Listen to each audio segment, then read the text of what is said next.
Здравствуйте, дорогие коллеги!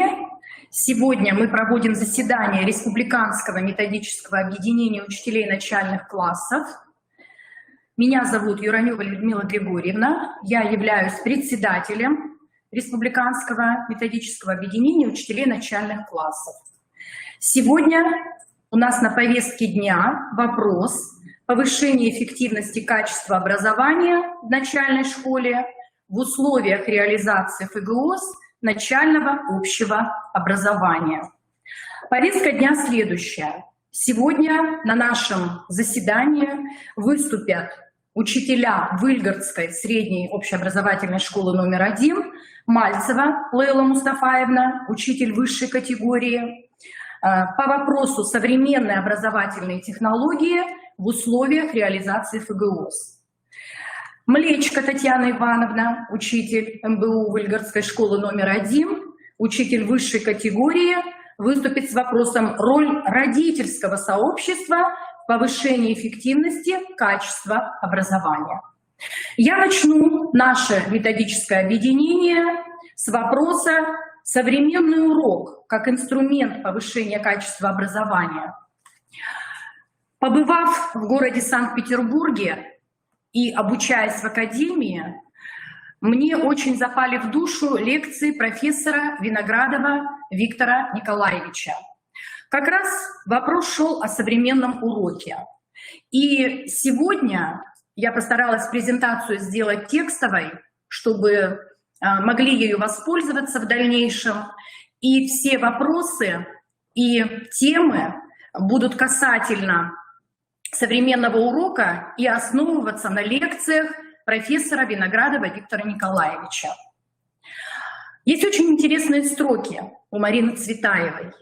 «Есть некий час, как сброшенная клажа, когда в себе гордыню укротим, час ученичества, он в жизни каждой торжественно неукротим.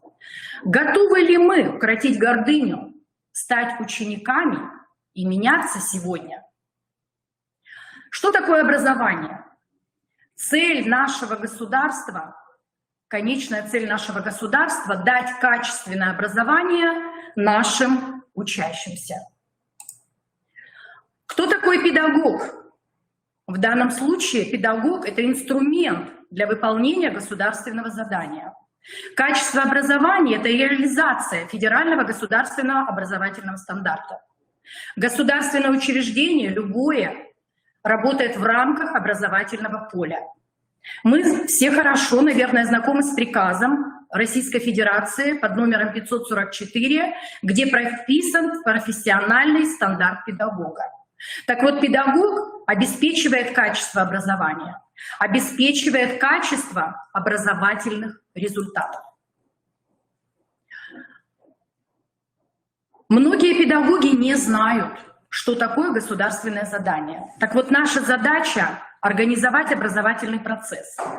Все заместители директоров, которые работают в школах, отслеживают организационную, образовательную деятельность в школе. Урок – инновация педагога. Давайте посмотрим, в каком положении наши дети. Дети выбирают учителя? Нет. Дети выбирают одноклассников? Нет. Дети выбирают программы? Нет. Так вот, профессор Виноградов задает вопрос. Дети хотят учиться? И, как он считает, нормальный ребенок учиться не хочет. Ну, мы об этом поговорим позже.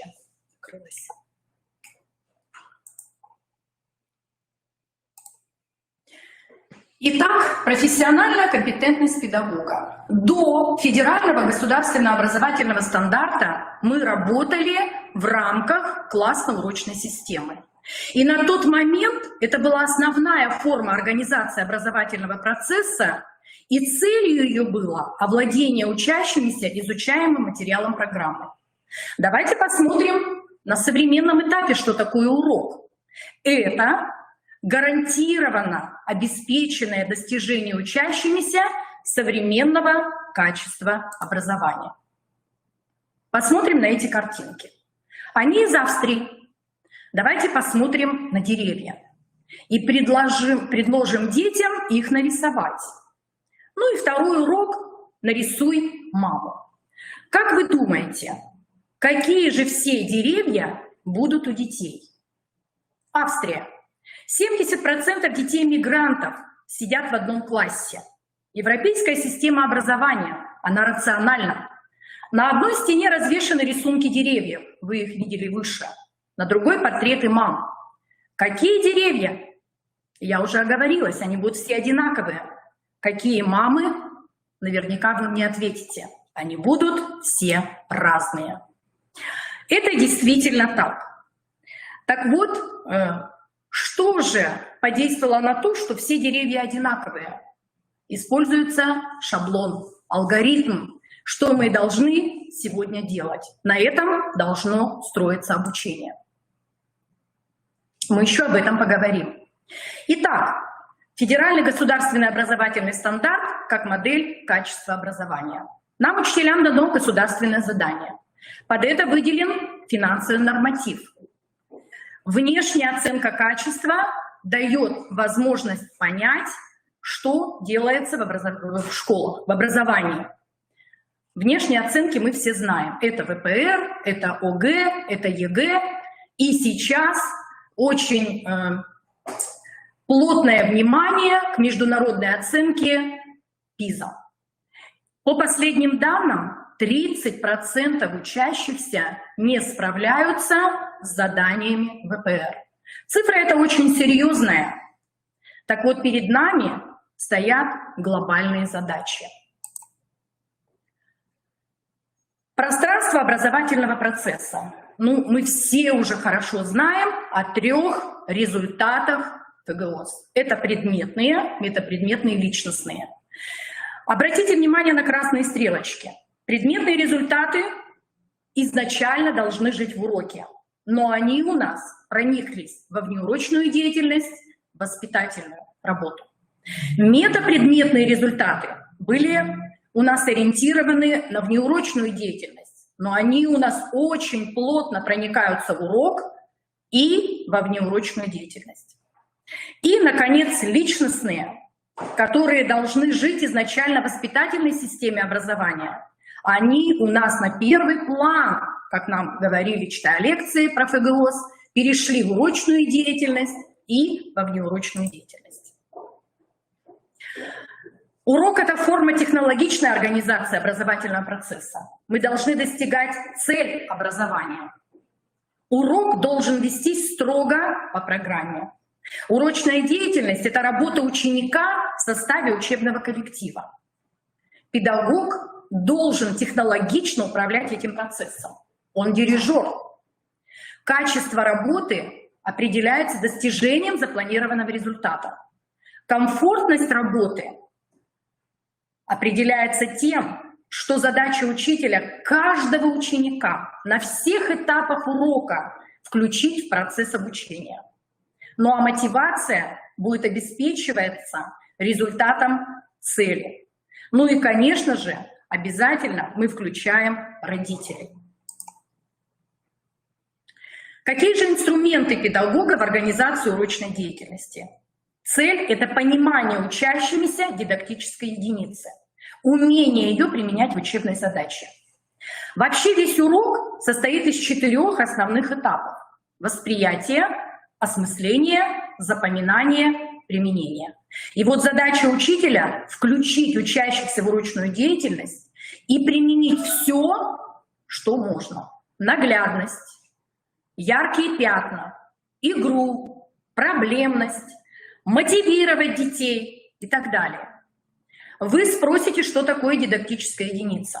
Да, я подобрала несколько понятий дидактической единицы, у нас интернет переполнен ими, и одна из самых, которая, на мой взгляд, доступных, это предметная тема, которая подлежит обязательному освещению в процессе подготовки учащихся по данному предмету. Изучение конкретной учебной дисциплины предполагает огромный объем учебного материала. Для того, чтобы это было результативным, не было перегрузок для учащихся, весь учебный материал структурировали от поставленных целей. И каждый элемент структурной части принято называть дидактической единицей или темой урока. Педагог должен научить детей работать самостоятельно. Это у нас четко прописано в материалах ФГОС. И еще, вспоминая деревья, мы работаем по алгоритмам. На уроках мы используем алгоритмы и шаблоны. Учим детей задавать вопросы. Как задавать вопросы? Предлагаем алгоритмы. Как решить задачу того или иного типа, вида? Предлагаем алгоритмы. Как решить уравнение? Предлагаем алгоритм. Как пересказать текст? Предлагаем алгоритм и так далее. Это у детей должно быть перед глазами. Санкт-Петербург очень широко использует гаджеты на уроках. Дело в том, что мы знаем, что наши электронные дети очень любят телефоны, гаджеты, и они работают на то, чтобы на уроке они были их помощниками. Ну и сегодня встал очень острый вопрос, как же обучать в дистанционном режиме. Город Санкт-Петербург, но это больше касательно, конечно, среднего и старшего звена, до сих пор использует технологию опорных конспектов Шаталова. Говорят, что лучше пока ничего не придумано.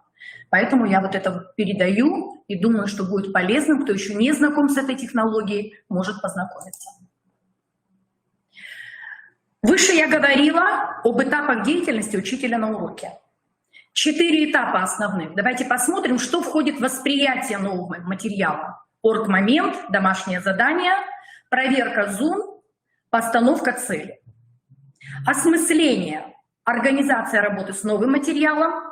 Далее выполнение упражнений по образцу после воспроизведения информации.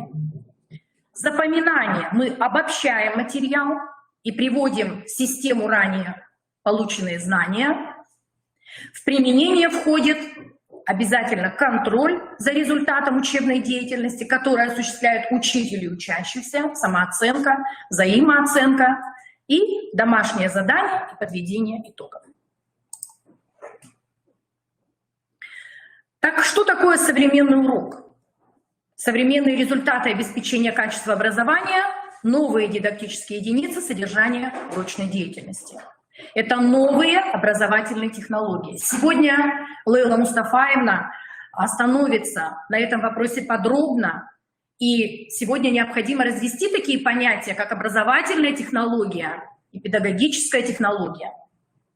Современные образовательные возможности социального окружения – это уже новые профессиональные роли педагога. Ну, уже мы оскомину съели на метапредметных результатах. Это способность ученика организовывать самостоятельную учебную деятельность. Это лежит в основе ФГОС. Вспоминаем, что регулятивные универсальные учебные действия – это владение навыками целеполагания, планирования, контроля и рефлексии результатов. Коммуникативный УД – владение навыками организации в группе сотрудничества. Формулирование своего мнения, постановка вопросов. Познавательные – это исследовательская, экспериментальная деятельность, поиск информации, построение логических рассуждений, выдвижение гипотез и так далее. Ну и личностные – это владение навыками идентификации себя.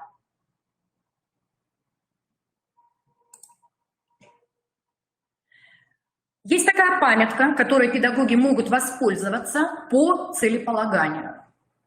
Очень хорошая, которую предлагает профессор Виноградов. Какую деятельность мне предстоит выполнить? Какую цель я ставлю перед собой? Какой результат я хотел бы получить? Смогу ли я достичь поставленной цели? Что мне необходимо для этого? Как я планирую достижение поставленной цели? Как я могу убедиться в достижении поставленной цели? Очень хороший материал для рефлексии, и можно даже в письменном виде предлагать учащимся и варьировать по усмотрению учителя. Нужно помнить о том, что мы сегодня имеем особое поколение детей, поколение Z. Это другие дети. Всю информацию они получают из сети интернет. Поэтому мы должны перевернуть обучение таким образом, чтобы это использовать в своей работе. Давайте вспомним новую, хорошо забытую старую технологию смешанного обучения, перевернутый класс. Здесь это очень хорошо прослеживается. Поколение Z. Средняя продолжительность концентрации внимания по сравнению с тем, что было 10-15 лет назад, уменьшилась в десятки раз. Ученик раньше мог внимание удерживать в течение 40 минут. Это считалось нормой. Сейчас дети на такое не способны, лишь единицы. В Японии и Китае называют современных детей цифровыми аборигенами, у которых формируется клиповое мышление. Наши с вами будущие дети не способны прочитать огромное произведение «Войну и мир». Они читают комиксы, короткие тексты в интернете, которые помещаются на один экран. И получают информацию, обрабатывают ее короткими порциями. Они гиперактивны. Ну и еще, как говорит профессор Виноградов, дети современные склонны к аутизации. Погружение в себя. То есть речь идет об аутизме не в виде расстройства, мы имеем в виду медицинский показатель, хотя таких детей становится все больше, а аутизации как способе взаимодействия с миром, который выступает как защита от проблем современного образа жизни. Так вот здесь, на этом слайде и следующих, сформированы методические советы обучения поколения детей Z.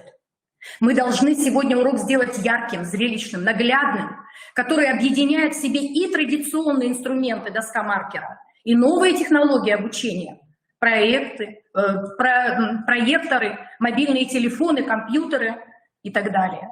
Мы обязательно на каждом уроке должны организовывать работу в группе или в паре. Мы об этом должны помнить.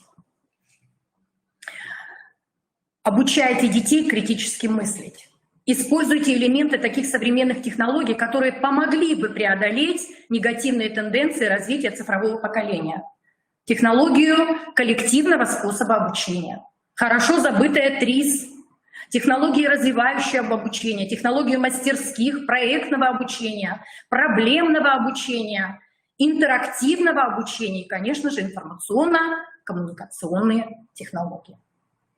Желаю вам успехов в нашем нелегком труде. Спасибо за внимание. Я передаю слово своей коллеге Мальцевой Лейле Мустафаевне. Вопрос современной образовательной технологии в условиях реализации ФГОС начального общего образования. Здравствуйте, уважаемые коллеги. Мы сегодня раскроем именно этот вопрос, потому что...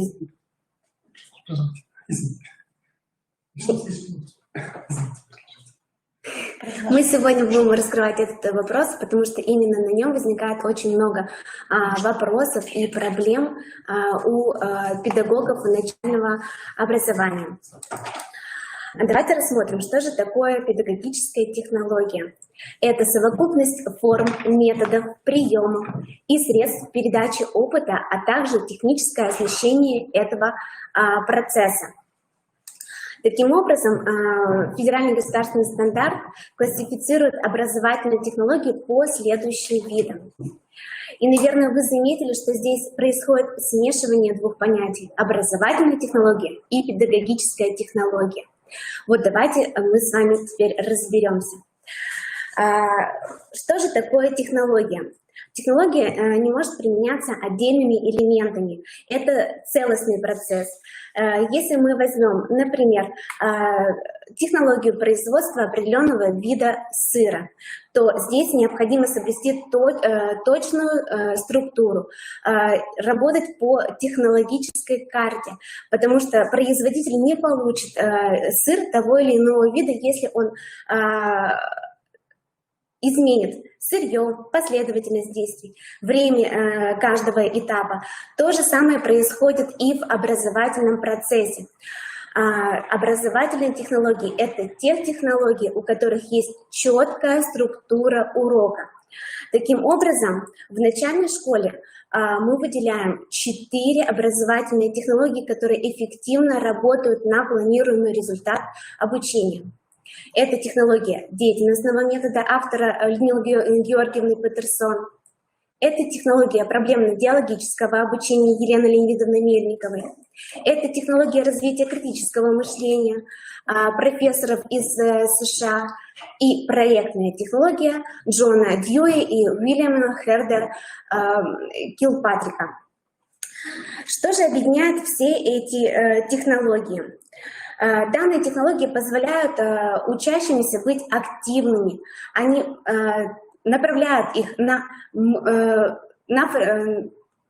постановку проблемы, развивают в них мыслительные навыки, позволяют критически подходить к полученной информации.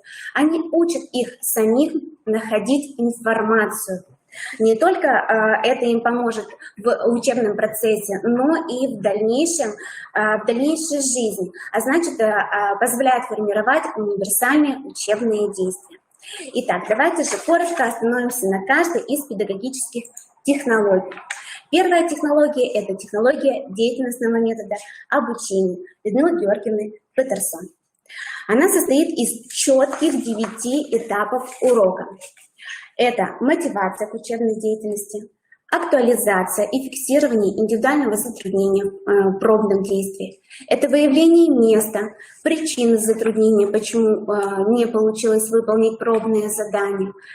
На 4-м этапе происходит построение проекта выхода из затруднений. На 5-м этапе происходит реализация построенного проекта. Далее первичное закрепление с прогнозированием во внешней речи. Самостоятельная работа с самопроверкой по образцу или эталону. Происходит включение в систему знаний и повторение. Ученики находят границы применения того или иного знания. И происходит рефлексия учебной деятельности. Вторая технология – это технология проблемно-диалогического обучения. Мы также видим четкую структуру этапов урока. Это создание проблемной ситуации учителем и формулирование учебной проблемы самими учениками.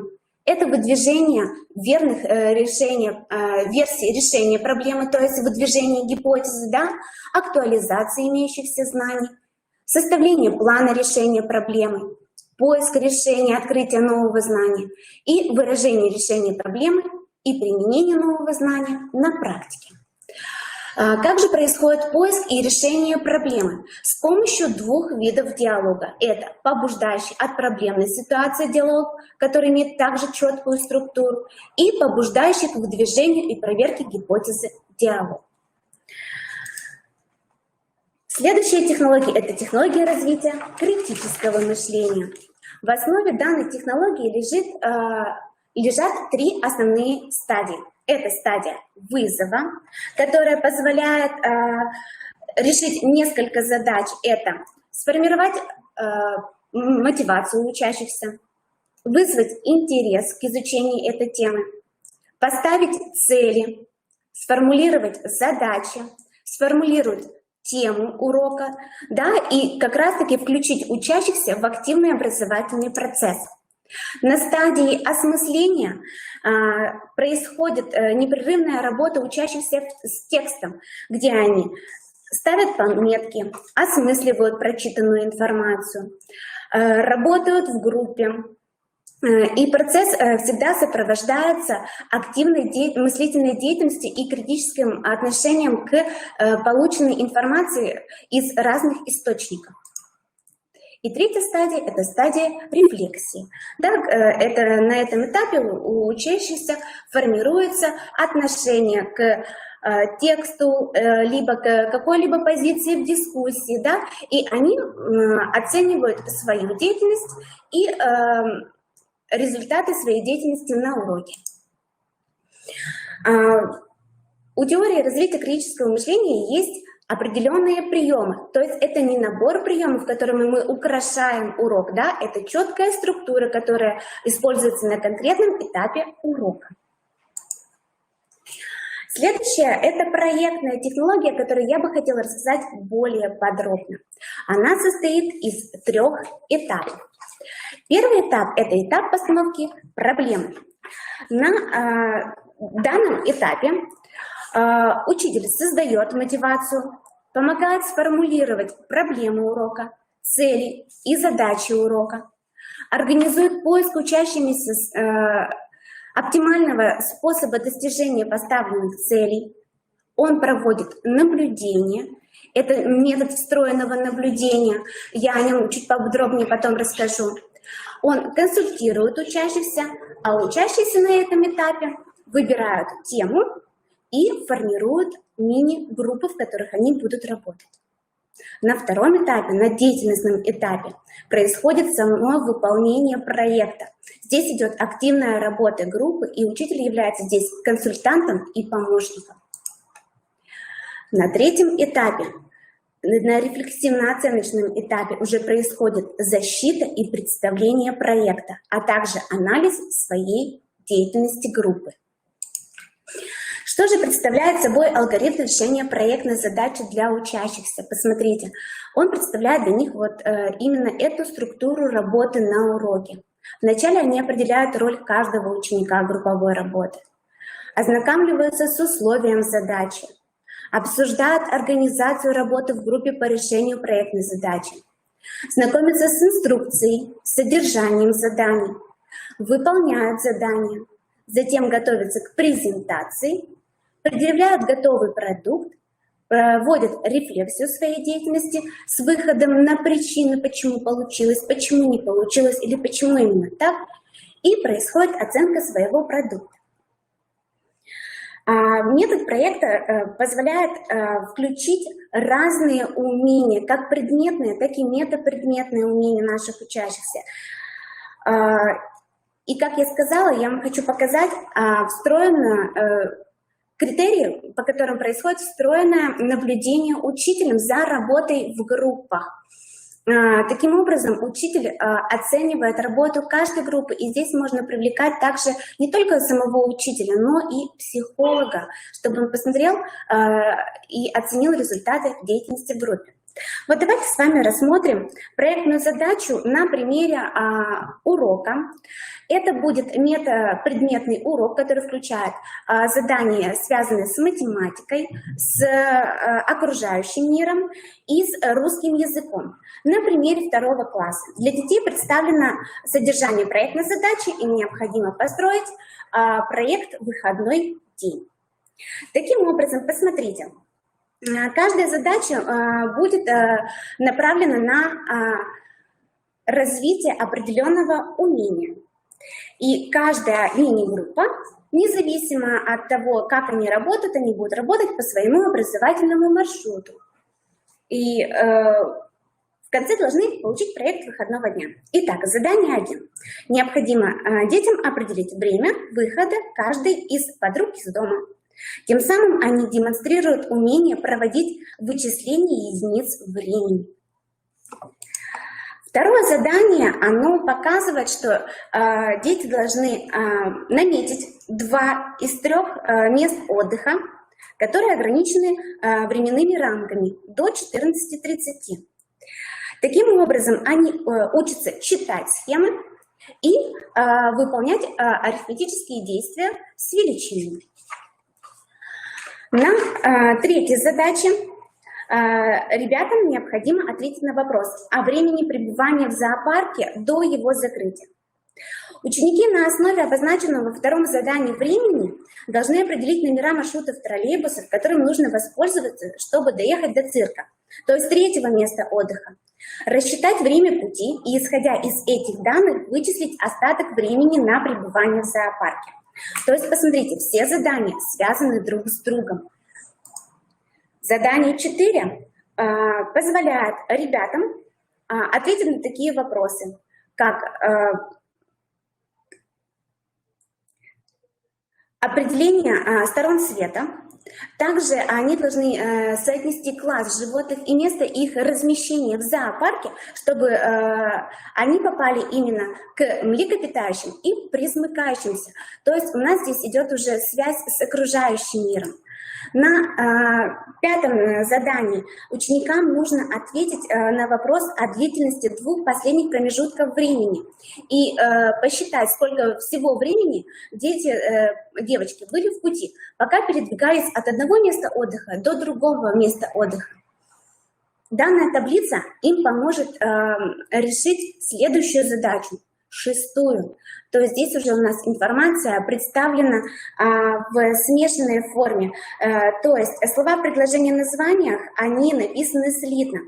И результатом данной работы ребятам необходимо будет понять, что написано на афише, выяснить, какой информации не хватает, и уже в конце итоговым заданием для ребят станет вот такая вот таблица.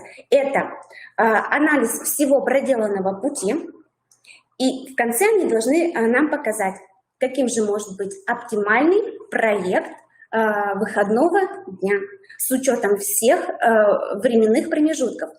И продуктом это может быть схема посещения мест отдыха, это может быть таблица, которая была у них представлена в задании номер 5. И после выполнения всех заданий проектной задачи ребята приходят к защите своего проекта, а в конце каждому учащемуся дается рефлексивная анкета, где они должны оценить, насколько интересно показалось задание, насколько сложным, оценить свой вклад в решение проектной задачи, оценить, насколько дружно и слаженно они работали в группе, и хотели бы вы работать в этой группе дальше, да, и почему, обязательно объяснить. Вот такая вот проектная задача может быть сформирована на уроке в конце 2 класса.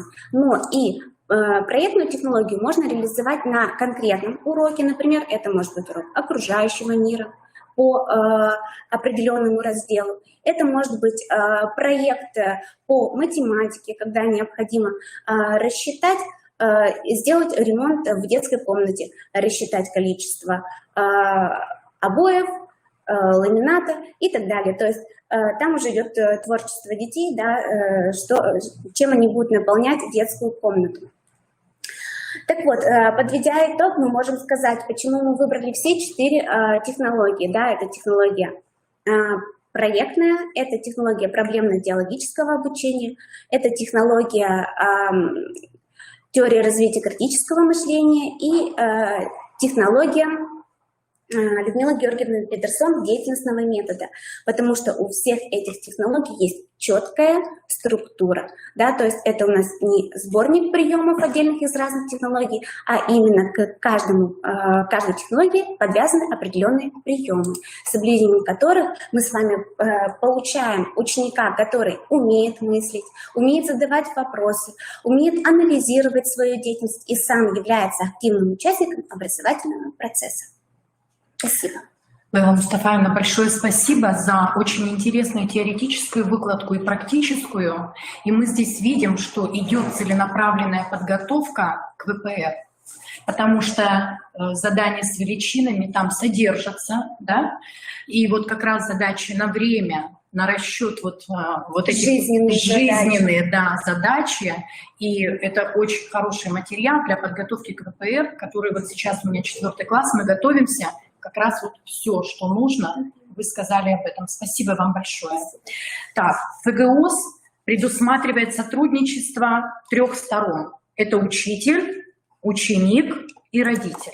И поэтому Татьяна Ивановна Млечко нам сейчас поведает об использовании роли родителей, роль родительского сообщества в повышении эффективности качества образования. Итак, мы предлагаем слово Млечко Татьяне Ивановне. Добрый день, уважаемые коллеги.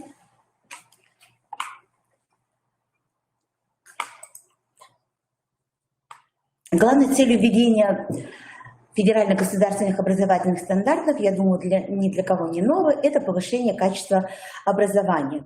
И как мы с вами это понимаем, так и это должны понимать наши уважаемые родители. Наши В нашем федеральном законе об образовании Российской Федерации в статье 44 определены основные права, обязанности и ответственность в сфере образования родителей, а также законных представителей несовершеннолетних обучающихся.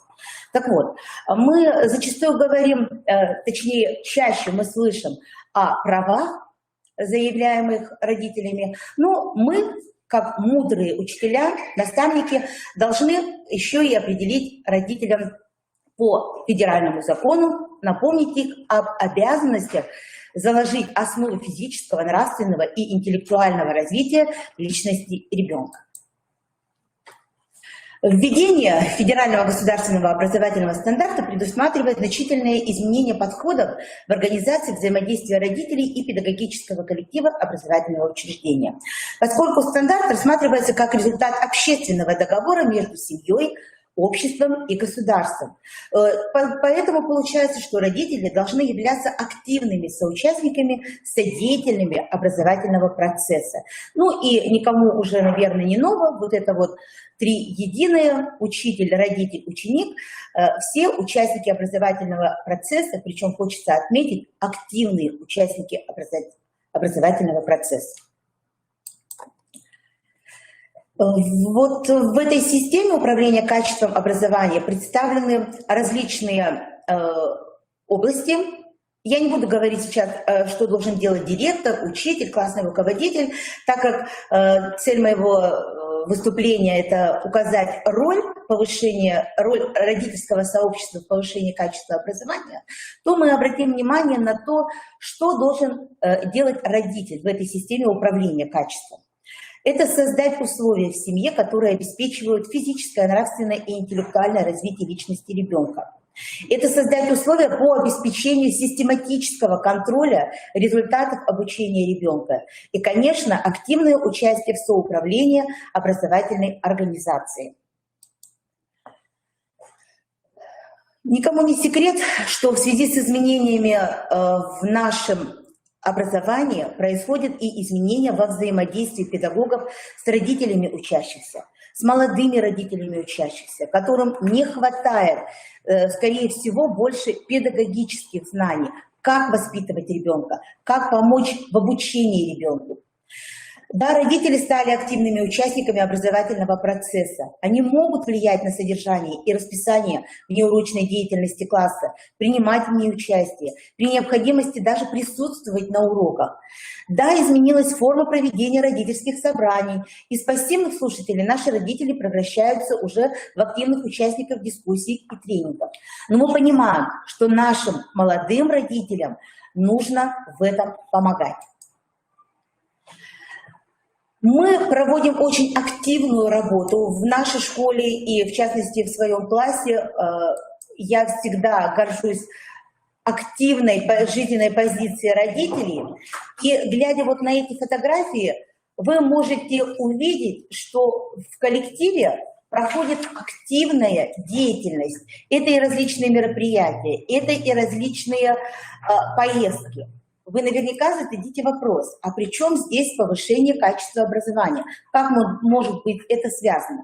Но мы понимаем с вами, что неурочная деятельность помогает нам также раскрывать таланты и определенные способности детей, которые не всегда проявляются на уроках. Это первое. Второе. А родители? Ведь мы приобщаем родителей к школе, мы приближаем родителей через вот эти мероприятия к школе и прежде всего к себе, к учителю, к личности. Мы тоже иногда раскрываемся для наших родителей во внеурочной деятельности совершенно по-другому. Ну а сейчас мы посмотрим с вами на проблемы российского образования. Я думаю, что вы согласитесь, что российские школьники резко уступают своим сверстникам во многих странах мира. В таких умениях, как работать с информацией, умение решать практические социальные и личностные значимые проблемы, проводить наблюдения, строить их на основе гипотезы, делать выводы и заключения, проверять предположения. Сложно нашим детям также увязывать с приобретаемой в школе системой знаний свой жизненный опыт. Каковы причины снижения мотивации и качества знаний? Здесь их много. это и возрастной период, это и низкая занятость во внеклассных кружках и секциях. И здесь, наверное, в большей степени можно отметить среднее и старшее звено, потому что в начальной школе дети еще достаточно активно посещают различные кружки и секции. Причина снижения мотивации также может быть относиться и внутрисемейные конфликты. Поэтому немаловажно вот как раз внеурочная деятельность, различные мероприятия, которые помогают раскрыть и таланты детей, и увидеть какие-то семейные неурядицы. Если мы замечаем, что родитель пассивен, ребенок его пассивен, не участвует, никуда не выезжает, не принимает участие в различных олимпиадах, это все тоже сказывается на мотивации и качестве знаний ребенка. Это, конечно, полное погружение в интернет, и наши дети находятся в виртуальном мире. Ослабленный контроль со стороны родителей также является причиной снижения качества знаний. Невыполнение домашних заданий, пропуски уроков, слабая связь родителей с учителями-предметниками. Вот такое огромное количество указанных причин, с которыми мы должны что делать? Бороться, преодолевать их. Чтобы это сделать, нужна тоже определенная система работы. И в нашей школе к этой системе относятся следующие виды. Это повышение психолого-педагогических знаний родителей. То есть мы привлекаем психолога, логопеда, иных специалистов на, конечно же, в основном родительские собрания. Ну и также мы организуем индивидуальные консультации и практикумы при необходимости. Следующим этапом является вовлечение родителей в учебно-воспитательный процесс. Я уже отметила, что это родительские собрания, также это могут быть проведение совместных творческих дел, это может быть помощь, которая от родителей поступает на укрепление материально-технической базы. Ну и, конечно же, посещение уроков и различных мероприятий, класса, школы, ну и даже иногда районных мероприятий. Ну и участие родителей в управлении школой. Это уже такой достаточно высокий уровень, когда родители входят в совет школы, в родительские, общешкольные родительские комитеты и оказывают определенную помощь учителям и администрации школы. Следующий этап. Вот когда мы готовим с вами какое-то родительское собрание или каким-то образом хотим определить проблемы в классе, мы, конечно же, прибегаем к различным видам тестирования. И вот буквально один слайдик, когда по анкетке простой мы можем определить, какое количество родителей удовлетворены подготовкой детей к школе и какое количество детей с удовольствием посещают занятия. Я думаю, что во всех образовательных организациях такие анкеты проводятся, потому что данные результаты помогают нам с вами уже определять определенные, извините за тавтологию, определять те вопросы, на которые нужно обратить особое внимание. Вот я хочу привести пример. Работая в прошлом году, 1 класс, запланировала следующие родительские собрания с особой методикой учебно-воспитательного процесса.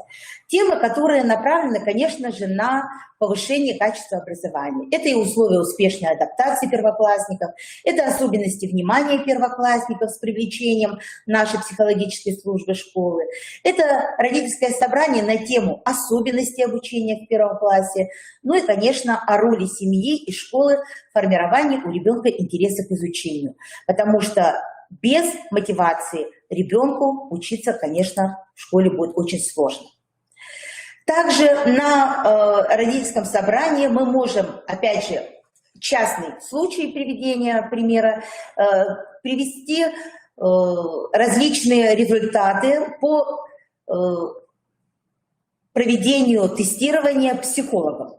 И вот приведен кадр когда родители могут увидеть, сколько человек в классе имеют высокий темп переработки информации, кто находится на хорошем уровне. Ну и, конечно, в первом классе мы еще не, как говорится, не приходим в ужас от того, что есть дети слабые и даже с патологическим уровнем переработки, потому что наша задача в первом классе как раз научить, начиная с первого класса, учить детей перерабатывать информацию. На родительском собрании мы часто используем мастер-классы. Вот вводим мы технологию развития критического мышления и используем различные приемы с очень интересными названиями. Синквейн, кластер, фишбоун, метод, точнее, 6 шляп. И знаете, как прекрасно сначала с этим всем на родительском собрании познакомить родителей, чтобы потом у них не возникало вопросов по домашнему заданию, когда вы задаете составить синквейн, а родители уже знают, что это такое, и, соответственно, они уже могут оказать помощь без консультации учителя.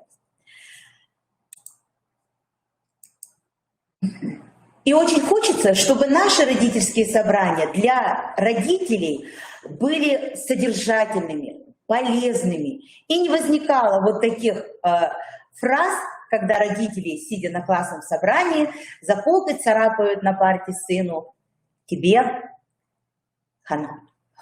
Чтобы родители уходили с каким-то багажом знаний, который поможет родителю в обучении ребенка, в воспитании ребенка. В данной схеме мы видим с вами систему выявления и поддержки одаренных учащихся. К сожалению, в наше время мы больше времени уделяем семьям социальных, да, которые требуют поддержки, социально неблагополучных. И зачастую мы упускаем вот такой очень важный блок работы учителя по работе с одаренными учащимися. Конечно, это прежде всего особое внимание на уроке. Это особое внимание при подготовке к олимпиадам различного уровня. Да, сейчас очень много дистанционных олимпиад, но мы все-таки больше приверженцы того, что результат олимпиад – это школьный, муниципальный и республиканский уровень. Следующий момент, который уже затронула Лейла Мустафаевна, это проектная деятельность, то есть те технологии, которые мы используем, и без помощи родителей, которых мы не можем внедрять. Особенно вот с первого класса вы видите фотографии, один из проектов по библиотеке, когда, естественно, ребенок готовит презентацию, ну, возникает вопрос: сам первоклассник? Конечно же, нет. Ему помогают в этом родители. Я уже отмечала, что родители сейчас молодые, и они, в принципе, подкованы в компьютерной грамотности, они могут уже помочь ребенку создать несколько слайдов. Мы не просим много. Всегда говорим, что 4-5 слайдов, которые помогут раскрыть содержание вашей работы. Это презентабельно, это интересно, это полезно, так скажем. Ну и, конечно, в наше нелегкое время мы используем богатые ресурсы электронного обучения и дистанционных образовательных технологий. Лейла Мустафаевна отметила вкратце о смешанном обучении. И вот в качестве смешанного обучения мы понимаем, что перекликаются очное обучение с дистанционным, с которым мы активно столкнулись в условиях пандемии. Их много, но я, в частности, остановилась на Я-классе. И с первого класса мы зарегистрировались на этом образовательном портале с родителями и вели активную работу. Вот несколько слайдов вы можете наблюдать, да, через, опять же, группу ВКонтакте. мы общаемся активно с родителями, и не все успевают туда заглядывать. И вот такие интересные моменты, когда мы набрали 22 222, 5 красивых двоечек, почему бы не отправить вот такую интересную фразу, что у нас красивое число, и продолжаем радоваться за наших участников. В Я-классе мы можем отслеживать также на вот буквально позавчерашний день мы топ классов по школе, и наш класс также имеет лидирующую позицию. Но это не потому, что мы лучше всех, а это потому, что наши учителя зарегистрированы с классами на других образовательных порталах, в частности, учи.ру активно применяется. В этом образовательном портале, что меня еще привлекает, что можно отследить топ класса, можно отследить рейтинг учеников, и они за себя тоже могут порадоваться. Можно также оплатить, и мы в этом году всем классам оплатили льготную подписку, что расширяет возможности использования данного образовательного ресурса. Ну и на этапе подготовки работы, если кто-то не знаком, я буквально пару слов скажу, что сначала ребенок апробирует какое-то задание, он получает теоретические сведения, а уже потом он включается в проверочную работу, которую выкладывает учитель. Также на данном образовательном портале очень много вебинаров, полезных вебинаров. Если мы посмотрим, вот я сделала подборочку тех вебинаров, которые сегодня как-то соприкасаются с нашей темой. Роль родителей в повышении качества образования. И мы все-таки с вами, как учителя, тоже должны расти. И посмотрите, это и современные способы вовлечения учащихся в учебную деятельность. Это и функциональная грамотность школьника, модуль смыслового чтения. То есть все то, что нам с вами помогает повышать наше качество образования. Совсем недавно можно было прослушать вебинар по теме «Работа классного руководителя в условиях смешанного обучения», где также представлялась работа классных руководителей в сочетании дистанционной работы и очной работы. Ну и такое новшество, как работа в конференции, проведение онлайн-уроков. Уже с 1 класса мы работали с первоклассниками в Zoom. В этом, конечно, нам помогали родители, потому что мы понимаем, что дети все это подключить не смогут, поэтому вечерами мы встречались, вот отправляла я им такие ссылочки для того, чтобы повстречаться на уроке, но в компьютере. Родители очень благодарно откликаются, вы можете увидеть, что благодарят за встречу, высылают фотографии, как у детей все оборудовано, работают, и учебник тут же, и в компьютер смотрят. То есть, в принципе, даже в сельских школах уже активно ведется вот такая дистанционная работа. Вот. Ну и в заключение хочется еще раз акцентировать внимание на то, что наши родители, если с ними вести активный диалог, вести очень доброжелательные беседы, и полезные проводить родительские собрания, расширить спектр наших мероприятий, они достаточно отзывчивые, искренние. И большинство родителей всегда идут навстречу, потому что их цель также повысить, дать достойное образование своему ребенку. Поэтому мы, учителя, в этом помогаем, родители нам помогают, и мы работаем под таким девизом: вместе мы сила. Поэтому желаю вам искренних успехов в работе и творческих наработок. Спасибо за внимание. Спасибо большое, Татьяна Ивановна. Татьяна Ивановна уже много лет использует теорию развития критического мышления.